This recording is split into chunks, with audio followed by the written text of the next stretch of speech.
আমরা যখন রাস্তাঘাটে চলি তখন অনেকে করে কি দেখা গেছে কলেজে পড়ে ওই বয়সী ছেলে মেয়ে বা একটু বেশি স্মার্ট ছেলে বা মেয়ে ওনাদেরকে হরেন দিল ওনারা নিজ দিকে তাকায় যায়।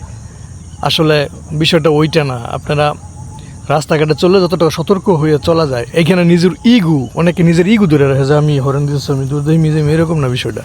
অনেক সময় ইমার্জেন্সি হরেন দেয়, একটা ড্রাইভারের হয়তো ব্রেক ফেল হইতে পারে, কত ধরনের সমস্যা হতে পারে, দুই সাইডে গাড়ি থাকতে পারে, আপনি তো নিচের দিকে তাকায় যান সিধা।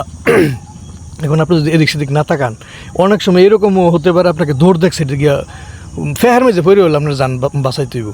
এখানে নিজের জীবনের সে ইগু বড় না। আর আমি আসলে ওই সমস্ত লোকদেরই বলছি যারা রাস্তাঘাটে চলে অনেকটা ইগু নিয়ে চলে, অনেকে যে হরেন দেখে আমি লড়বো না, এরকম একটা বিষয়। আরে বাইরে গাড়ি যখন মেরে দিব তখন আত্মাটা আর থাকতো না লগে।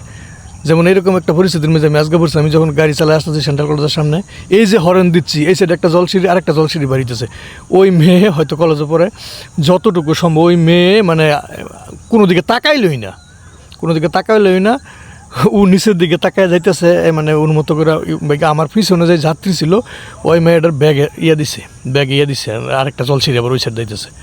আর না আজকে মানে হয়তো একটা দুর্ঘটনা ঘটেছে যেখানে আমার কিচ্ছু করার ছিল না, অথচ সম্পূর্ণ দায়ভার থাকতো আমার, কারণ আমার দুই সাইডে দুই গাড়ি, আমার আইতেই বাড়িতেই ঠান্ডা।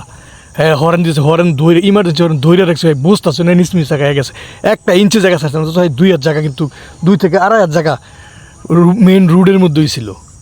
ওই 2-2.5 গেলে আর আমার এই সমস্যা হইতো না, ও তাকাইলই না। এই জন্য সকলকে উদ্দেশ্য করে বলতেছি, আসলে রাস্তাঘাটে যখন চলাফেরা করবেন তখন নিজের ইগুডারে খাইয়ে লাইবেন, বা নিজের ইগুডা নিজের ভিতরে ঢুকাই দিয়া, মানে যতটা সম্ভব নিজের জীবনের প্রতি মায়া, মানে জীবন একটা বাড়ি খেয়ে গেলে একটা ডেনা ভেঙে গেল, আমরা ইগু যাইব কই, মানে ইগু থাকতো না তখন মিয়া, সারা জীবনে বাঙ্গা ডেনালে চলতে হইব। অ্যাক্সিডেন্ট তো রুটে ঘাটে চলতে গেলে হইবই, তারপরও ওই ইগুডারে অনেক ফলাফানে আমি দেখি, বা অনেক আঙ্গ বয়সী অনেক মানুষ দেখি যারা একটু স্মার্ট, রাস্তাঘাটে স্মার্টনেস দেখাইতেছে। আসলে কি রুটে ঘাটে চলতে গেলে মেইন রোডে যখন গাড়ি চলে বা যারা ড্রাইভারই তো স্মার্টনেস বলতে কিছু নাই, এবং রোডে ঘাটে সতর্ক হয়ে চলতে হইব। ওইখানে স্মার্টনেস দেখায় লাভ নাই, ওইখানে আপনি স্মার্টনেস দেখাইতে গিয়ে দেখা গেছে আপনার ফাঁসার মধ্যে গাড়ি মেরে দিব, কিচ্ছু করার থাকতো না। যার কারণে বলতেছে নিজের ইগুডারে নিয়ন্ত্রণ, বাড়িতে যখন বাড়িবেন তখন নিজের ইগুডারে নিয়ন্ত্রণ করবেন। চিন্তা করবেন রাস্তাঘাটে যতটুকু আসি, যতটুকু জায়গায় রাস্তার সাইড দিয়ে হাঁটতে হইবে, রাস্তা পাড়িতে হইব, ওই সময় নিজের যতটা সম্ভব সতর্ক হইয়া চলতে হইব।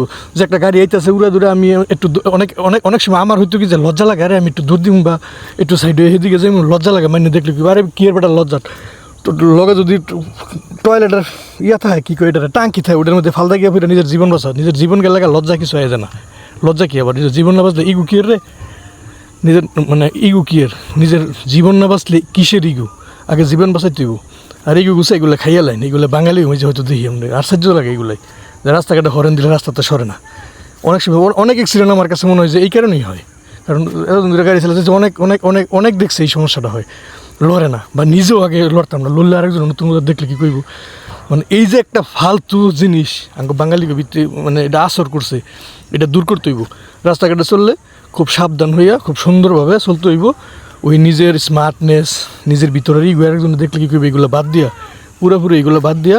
পুরোপুরি নিজের সেভ মতো চলতে হইব। হরেন দিলে দরকার ফালদা গিয়ে টয়লেটে টাঙ্কিত গিয়ে পড়ুন, নিজের জীবন বাঁচাইতে হইব। তো একেবারে নিজের জীবন বাঁচা পর হয়েছে ইগু। আর দেখা গেছে ড্রাইভারে মেরে দিচ্ছে, দোষ হইব কি ড্রাইভারে মেরে দিচ্ছে, কিচ্ছু করার নাই, অথচ দোষ কিন্তু যাত্রীর। তো আল্লাহ আমাদের সকলকে রাস্তাঘাটে যাতে সহি ও নিরাপদে সহি চলতে পারি সেই তৌফিক দান করুন, আমিন।